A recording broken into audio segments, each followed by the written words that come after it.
Selamat pagi Bapak Ibu Saudara yang kasih dalam Tuhan. Selamat kita beribadah di dalam nama Tuhan Yesus Kristus. Mari kita langsung buka Alkitab kita di dalam Amsal pasal yang ke-9 ayat yang ke-6. Kita akan baca bersama-sama. Amsal pasal 9 ayat yang ke-6. Di sana dikatakan, buanglah kebodohan maka kamu akan hidup dan ikutilah jalan pengertian.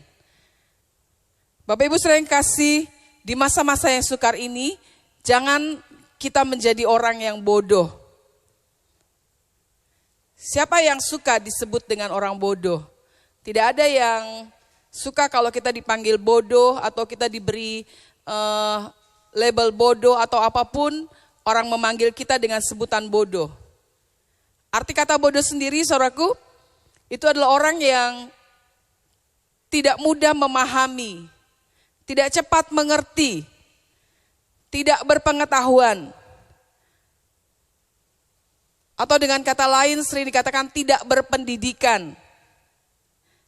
Orang menyebutnya ada juga yang orang yang tidak berpendidikan adalah orang yang tidak pernah sekolah. Ada orang yang tidak pernah sekolah, tidak bisa membaca dan menulis. Mereka dikatakan orang bodoh karena mereka tidak mengerti. Tetapi saudaraku, bodoh menurut dunia belum tentu bodoh menurut firman Tuhan. Pagi ini kita akan lihat siapakah orang yang bodoh menurut firman Tuhan. Dalam Matius pasal 7 ayat 24 sampai 27, di situ dikatakan bahwa orang yang bodoh adalah orang yang mendengar firman Tuhan tapi tidak pernah melakukannya. Dan firman Tuhan menggambarkan orang seperti ini adalah orang yang sedang membangun, seperti orang yang sedang membangun rumahnya di atas pasir. Sehingga ketika datang hujan, datang angin ribut, datang banjir, maka rumah yang dibangunnya akan roboh. Karena apa?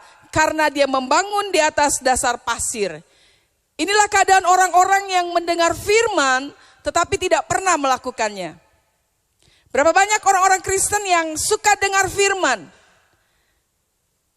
tetapi mereka tidak melakukannya dalam hidup mereka.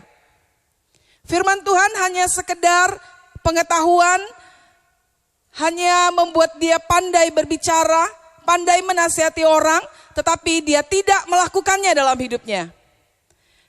Hari-hari ini saudaraku, kita lihat bahwa kita sedang mengalami ujian-ujian seperti itu. Di masa-masa yang sukar, ketika masa-masa pandemi corona ini, saudaraku, kita benar-benar mengalami ujian. Ujian datang dalam setiap kehidupan kita orang percaya. Semua kita mengalaminya. Tapi saudaraku, orang yang mendengar firman Tuhan dan tidak melakukannya, maka disitulah akan terlihat bagaimana kekristenan orang tersebut.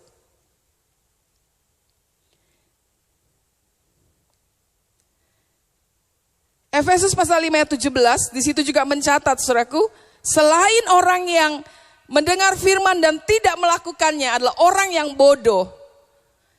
Efesus 5 ayat 17 katakan apa? Sebab itu janganlah kamu bodoh, tetapi usahakanlah supaya kamu mengerti kehendak Tuhan. Jadi firman Tuhan mengatakan orang yang bodoh adalah orang yang tidak mengerti kehendak Allah.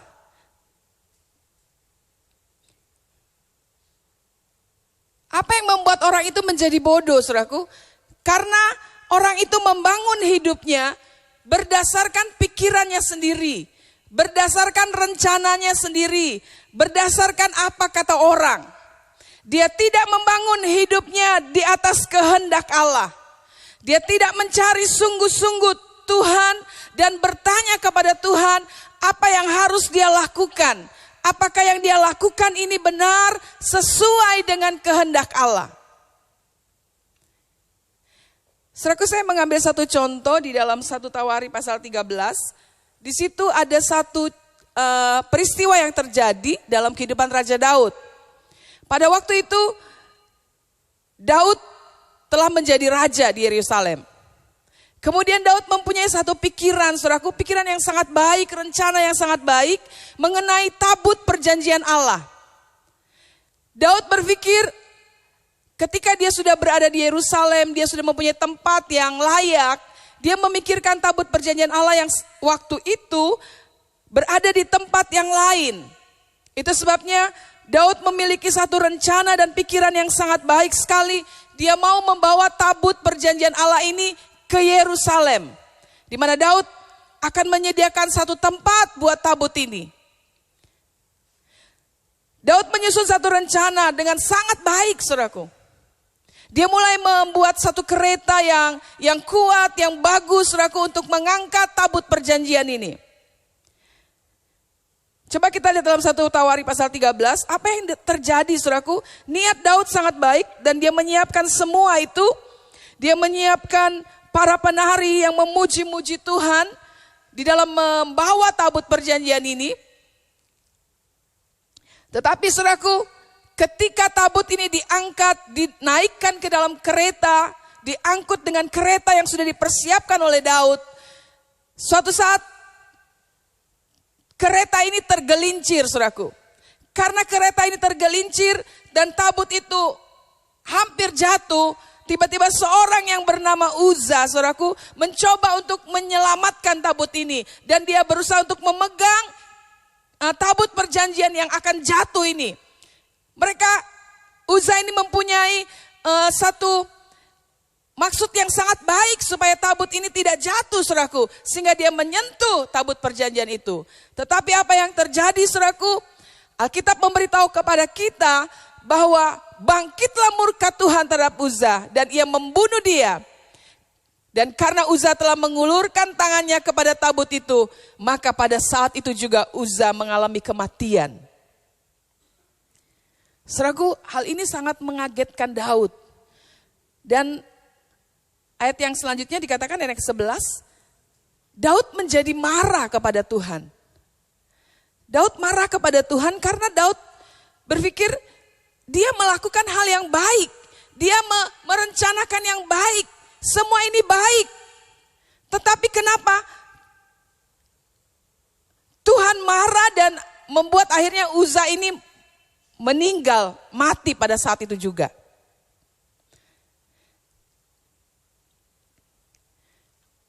Sehingga pada saat itu tabut ini dititipkan terlebih dahulu, saudaraku, ke rumah seorang yang bernama Obed Edom dikatakan. Dan selama tabut ini ditaruh di rumah Obed Edom, keluarga Obed Edom diberkati oleh Tuhan. Daud pulang ke Yerusalem dan dia mulai mencari Tuhan. Dia mulai mencari kehendak Tuhan. Dia mulai bertanya, dia mulai mempelajari kitab Taurat, dia mulai memanggil para imam, orang-orang Lewi, bagaimana seharusnya tabut ini ya dibawa ke Yerusalem dengan cara Tuhan. Dan akhirnya Daud mengerti apa yang menjadi kehendak Tuhan. Daud tahu apa yang harus dia lakukan sesuai dengan kehendak Tuhan. Ternyata, saudaraku, tabut ini tidak boleh dibawa dengan kereta, tapi harus diusung oleh orang-orang Lewi. Dan kemudian Daud mulai mempelajari hal ini. Dia mempersiapkan kembali dengan cara-cara Tuhan. Dengan cara-cara firman Allah. Dia mulai memanggil para imam. Dia mulai memilih orang-orang Lewi untuk mengangkat dan mengusung tabut ini. Sehingga tabut ini akhirnya sampai di Yerusalem. Di sini, saudaraku, kita melihat contoh. Kadangkala ada hal-hal yang kita anggap baik. Ada hal-hal rencana yang kita baik. Yang kita sudah susun dengan baik. Pekerjaan yang kita pikir ini hal yang baik. Tapi, saudaraku, kita tidak bertanya kepada Tuhan. Apakah ini kehendak Tuhan? Karena belum tentu semua yang kita pikirkan baik. Semua yang kita rencanakan baik. Itu adalah kehendak Tuhan. Itu sebabnya firman Tuhan katakan jangan bodoh. Karena apa? Ada harga yang harus kita bayar. Mungkin kita sudah melakukan sesuatu yang baik. Yang kita pikir baik dalam pikiran kita. Tapi itu bukan kehendak Tuhan. Bila kita tidak mau menjadi bodoh, saudaraku, carilah kehendak Tuhan. Dalam setiap laku hidupmu. dalam setiap apapun yang engkau mau kerjakan, bertanyalah kepada Tuhan. Berdoalah, cari tahu apakah ini kehendak Tuhan atau tidak. Jangan berpikir bahwa ini kan baik, yang semua saya pikirkan ini adalah hal-hal yang baik. Tetapi tidak semua yang baik itu merupakan kehendak Tuhan dalam hidup kita. Karena Tuhan mempunyai rancangan dalam setiap pribadi, lepas pribadi kita.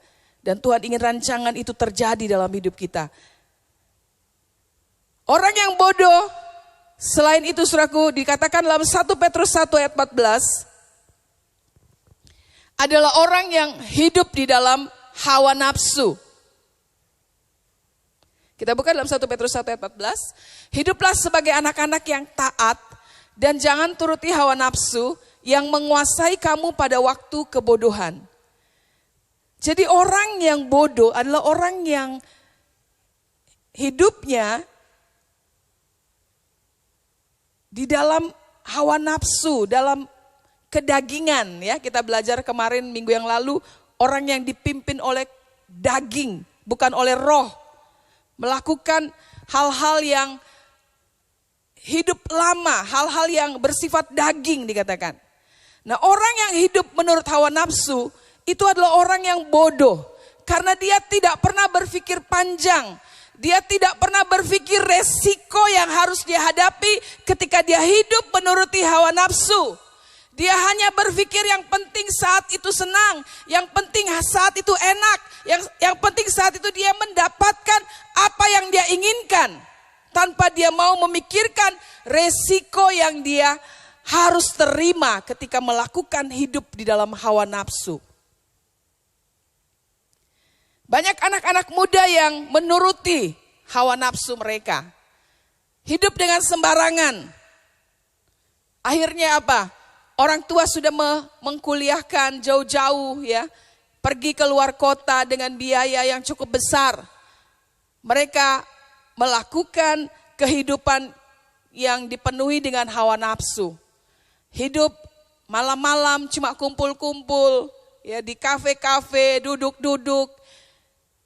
Tidak mengerjakan tugas dan lain-lain. Akhirnya apa? Kuliah tidak selesai. Uang harus dikirim terus, saudaraku. Mereka tidak pernah berpikir panjang. Bergaul dengan bebas. Melampiaskan hawa nafsu. Akhirnya banyak anak-anak muda yang akhirnya hamil di luar nikah. Belum ada pekerjaan, belum ada rumah dan lain-lain. Akhirnya harus bertanggung jawab. Harus menikah. Ini orang-orang yang hidup menurut hawa nafsu mereka saja. Tidak pernah berpikir panjang dan tidak pernah berpikir resiko terhadap apa yang mereka lakukan. Saudaraku, Raja Salomo, saudaraku, adalah seorang raja yang sangat terkenal dengan kebijaksanaannya. Tetapi saudaraku, ketika dia hidup dengan hawa nafsu, dia mengizinkan kehidupan yang dipenuhi dengan hawa nafsu. Dia menikahi banyak wanita. Alkitab mencatat banyak sekali, hampir 1000 istri daripada Salomo ini. Belum lagi selir-selirnya. Salomo yang bijaksana, yang tadinya orang sangat mengagumi karena dia memiliki pikiran yang bijaksana. Akhirnya di akhir hidupnya dia mengalami satu kehidupan yang hancur, saudaraku. Karena apa? Karena di akhir hidupnya dia menyimpangkan hatinya kepada Tuhan. Karena istri-istri yang dia nikahi membawa dia menyembah kepada berhala-berhala mereka. Ini satu kehidupan yang sangat tragis sekali, saudaraku. Itu sebabnya jangan hidup di dalam hawa nafsu. Karena kita adalah orang-orang yang sangat bodoh. Pengkhotbah 4 ayat 5 juga memberitahu kepada kita, saudaraku, siapakah orang yang bodoh itu? Di situ dikatakan, orang yang bodoh melipat tangannya dan memakan dagingnya sendiri. Alkitab memberitahu kepada kita bahwa orang yang bodoh itu adalah orang yang malas.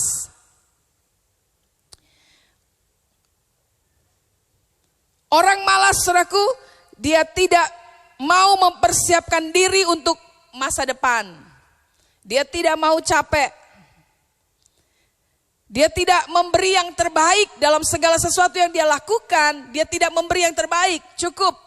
Disuruh kerja ini, ya udah selesai. Dia tidak memberikan yang lebih karena dia malas.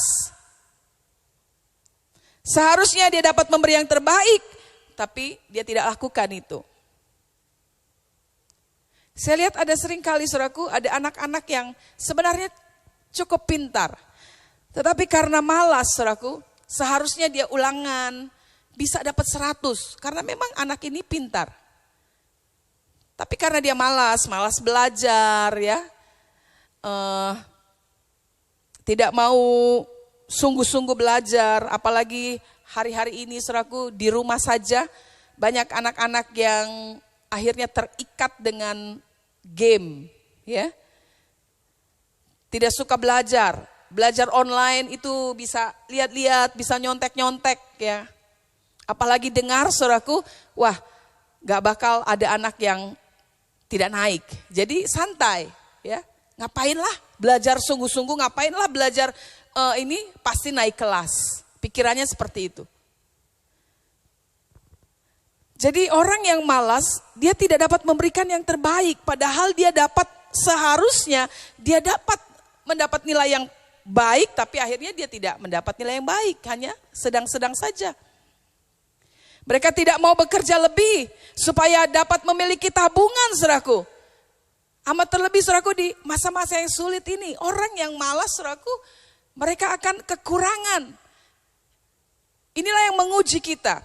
Ketika kita belum menghadapi masa-masa corona ini saudaraku, kita tidak mau bekerja dengan lebih.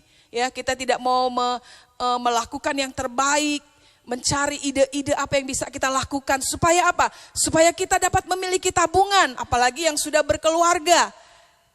Karena apa? Ketika kita memiliki tabungan, saudaraku, dan masa sulit itu datang, kita dapat mempersiapkan diri kita.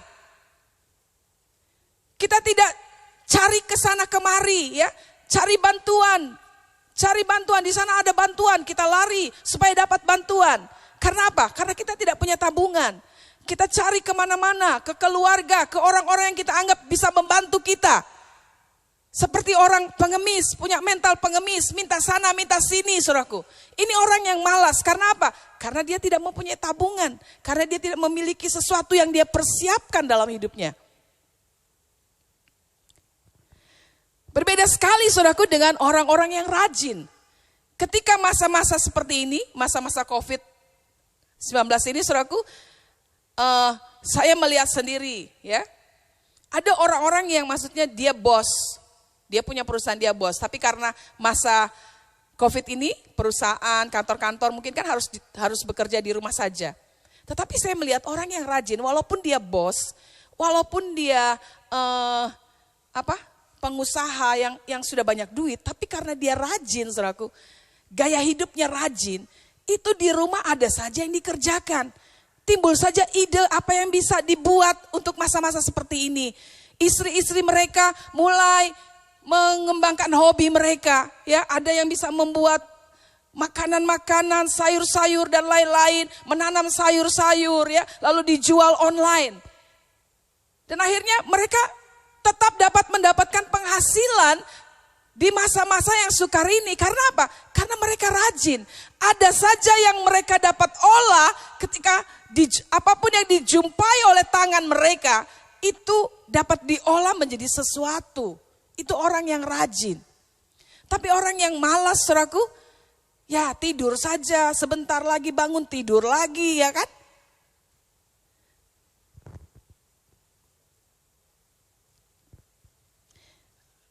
Main game lagi, ya kan, terikat game, nonton film Korea lagi. Wah, jadi hari-harinya habis cuma seperti itu, saudaraku. Sayang sekali, itulah orang yang malas. Sehingga saudaraku, ketika hal-hal ini datang dalam hidup kita, kita mulai marah sama Tuhan. Marah kepada orang-orang yang tidak memberi kita bantuan. Saudaraku, di masa-masa yang sulit, orang biasanya memikirkan keluarganya dan dirinya sendiri, saudaraku. Jadi jangan kita berharap mendapatkan bantuan dari orang lain. terus memikirkan hal seperti itu karena kemalasan kita. Nah saudaraku, saya mendapatkan berita yang terbaru ini pada bulan Mei yang lalu, seorang yang bernama Jian Jihao, ya, dia seorang pemain online game yang sangat profesional. Dia baru berumur 23 tahun. Dia membuat akun gamenya yang bernama akun game Uzi. Dia mengikuti e-sports, ya apa itu, olahraga elektronik itu, game elektronik itu. Dia ikuti semua pertandingan-pertandingan. Dia terkenal dalam kompetisi League of Legends, ya. Pada bulan Mei yang lalu dia mengumumkan dia pensiun, saudaraku. Karena apa? Dia mengalami stres yang kronis, obesitas, dan diabetes. Karena pola makan yang tidak teratur dan tidak tidur malam, begadang. Karena apa? Ya karena itu tadi, main game tadi, lomba game. Ya orang bilang game sekarang itu dibuat menjadi satu olahraga, saudaraku. Ya, ini kan olahraga. Tetapi saudaraku, dampaknya lebih banyak yang merugikan. Karena ternyata seorang profesional seperti ini pun akhirnya mengumumkan bahwa dia pensiun dan mendapatkan dampak dari dia bermain game berjam-jam, berlama-lama, saudaraku, sampai tidak tidur dan lain-lain. Akhirnya dia stres, obesitas, dan diabetes. Pada bulan Mei yang lalu, saudara bisa lihat di internet, dia mengumumkan bahwa dia pensiun.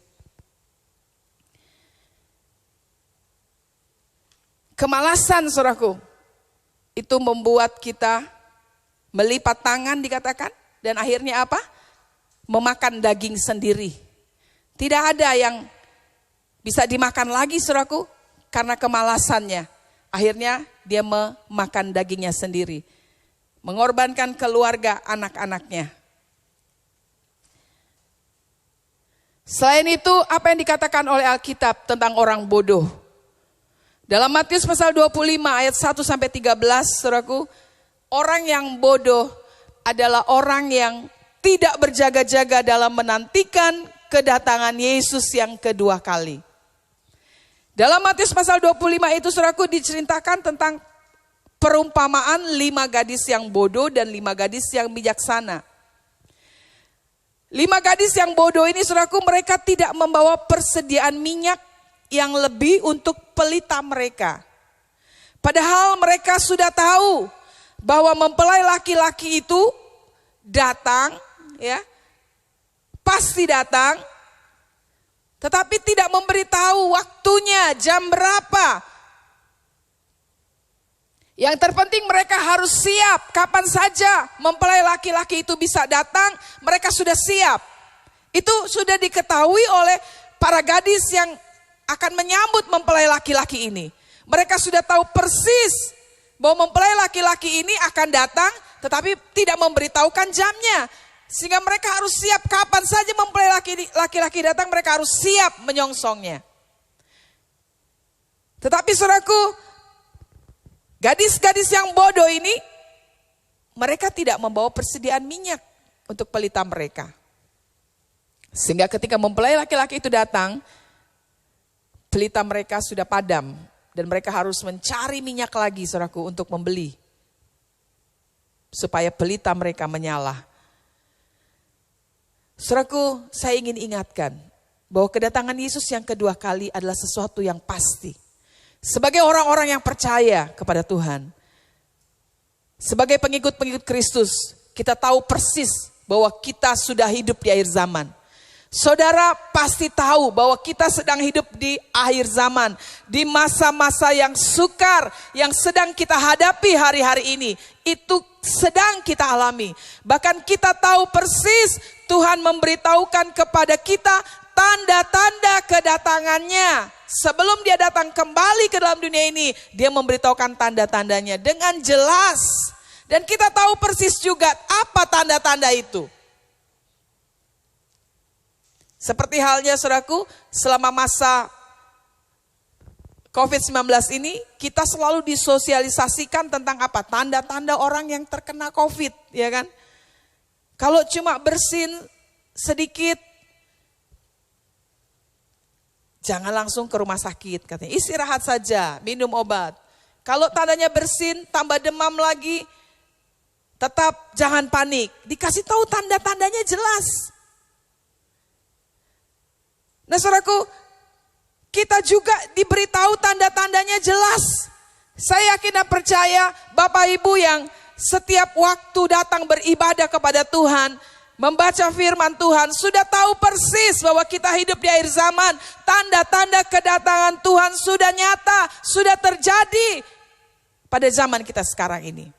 Nah kalau kita tidak mau berjaga-jaga saudaraku, kalau kita masih santai, masih malas-malas, tidak mau cari kehendak Tuhan dalam hidup kita, kita adalah orang yang bodoh, firman Tuhan katakan. Maka firman Tuhan katakan dalam Hosea 4 ayat 6, binasalah orang yang tidak berpengetahuan. Banyak umatku yang binasa karena mereka bodoh. Mereka tidak berjaga-jaga dalam menantikan kedatangan Yesus yang kedua kali. Nah saudaraku, itulah yang dikatakan oleh firman Allah tentang orang yang bodoh. Kalau ada di antara kita, di dalam hal-hal yang tadi saya sampaikan saudaraku, mari kita belajar. Orang bodoh itu kalau mau belajar, kalau mau dididik, kalau mau belajar dengan sungguh-sungguh, kalau mau bertanya kepada Tuhan, mencari kehendak Tuhan saudaraku, maka dia akan berpengetahuan, dia akan mengerti waktu tanda kedatangan Tuhan yang kedua kali. Dia akan mempersiapkan dirinya dengan baik. Mari jemaat Tuhan, jangan menjadi orang yang bodoh di hari-hari ini, di masa-masa yang sukar ini, supaya kita terluput dari masa-masa yang sukar ini, dan kita dapat menyambut kedatangan Tuhan dan melihat kemuliaan Tuhan terjadi dalam hidup kita. Mari kita tundukkan kepala kita. Saya serahkan kepada Bapak Gembala untuk menutup ibadah kita. Saya undang Marihot Tampu Bolon maju ke depan berdoa. Terima kasih Bapak yang baik, Bapak yang kami sembah dalam nama Tuhan Yesus Kristus. Kalau pada saat pagi hari ini Tuhan, kami sudah mendengar sebagian dari kebenaran firman-Mu. Biarlah lewat kebenaran firman-Mu di pada pagi hari ini boleh menguatkan kami. Kau berikan kami hikmat. Kau jauhkan kami dari kebodohan duniawi. Terima kasih Bapa. Kau buka pikiran kami untuk menjadi lebih baik lagi. Untuk melakukan sesuai dengan kehendak Tuhan. Terima kasih Yesus Kristus. Kami berdoa mengucap syukur. Haleluya. Akhirnya terimalah berkat dari Allah Bapa, rahmat cinta kasih dari Yesus Kristus, bimbingan dan persekutuan dari kuasa Roh Kudus menyertai kita sekalian saat ini, esok, sampai selama-lamanya. Haleluya, haleluya. Amin. Tuhan berkati. Saya berikan informasi bahwa minggu depan kita sudah bisa ibadah secara langsung di rumah Tuhan ini. Walaupun nanti kita akan pakai protokol kesehatan dan ruang gereja kita terbatas dan kita akan pakai juga halaman parkir. Nah, di halaman parkir nanti kita akan kasih kursi, lalu ada 2 layar LCD di sana supaya jemaat bisa mengikuti di sana. Lalu yang sektor-sektor yang sudah dibagi dalam datang ibadah, juga ada tugas-tugas di sana, tolong perhatikan supaya minggu depan kita bisa jalankan semua bersama-sama. Tuhan memberkati.